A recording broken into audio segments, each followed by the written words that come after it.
तर आज घेवड्याची भाजी बनवली आणि मुगाची भाजी, पण दोन्ही भाज्यांनी मला अक्षरशः रडवलं. कसं ते तुम्ही पुढे पहा.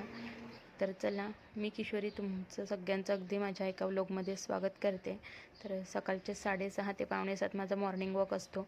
पंडित नाका ते खालचा नाका असं मी सकाळी मॉर्निंग वॉक करत असते. आणि सकाळ सकाळ गाड्यांची वर्दळ असते, मुलांची शाळेला जाण्याची घाई असते.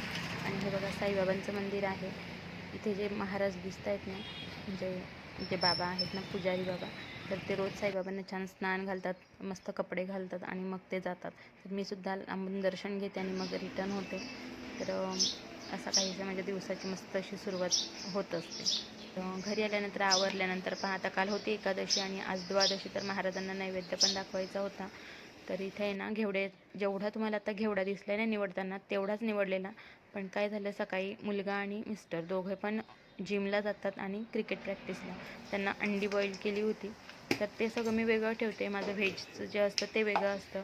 तर बेसिनमध्ये मी ते धुवायला गेले आणि तेवढा घेवडा त्यामध्ये पडला. आता प्रश्नच मला अक्षरशः डोळ्यातच पाणी आलं, तर ते करायचं काय. म्हटलं काही बोलूच शकत नाही. तेवढा घेवडा उचलला, डस्टबिनमध्ये टाकून दिला. आता हे तेवढाच पुन्हा घेवडा होता, नशिबाने तो भरपूर होता. तर मग तेवढा पुन्हा निवडला आणि मग भाजी घातली. असं घेवड्याच्या भाजी बाबतीत झालं. त्यानंतर एकीकडे बाजरीच्या भाकरीसुद्धा करून घेतल्या आणि मग आली ती मुगाच्या भाजीची गंमत. ती केली आणि ती झाली खारट. आता खारट झालेल्या भाजीला काय करायचं, तर तिथं टाकून देऊ शकत नाही. मग एक जुगाड केला, पटकन एक बटाटा कापला, पातळ स्लाईसमध्ये स्वच्छ धुवून घेतला, पाण्यामध्ये उकळवला, म्हणजे शिजवून घेतला. जेवढं मला पाणी हवं होतं तेवढं ठेवून ते मुगाच्या भाजीत टाकून दिलं आणि छान अशी खळखळून उकळी घेतली. मस्त अशी टेस्टी भाजी रेडी झाली. चला, तर हे खाद्यजत्रा पुस्तक आहे, हे आहे अस्मिता मावशींचं, डोंबिवलीच्या.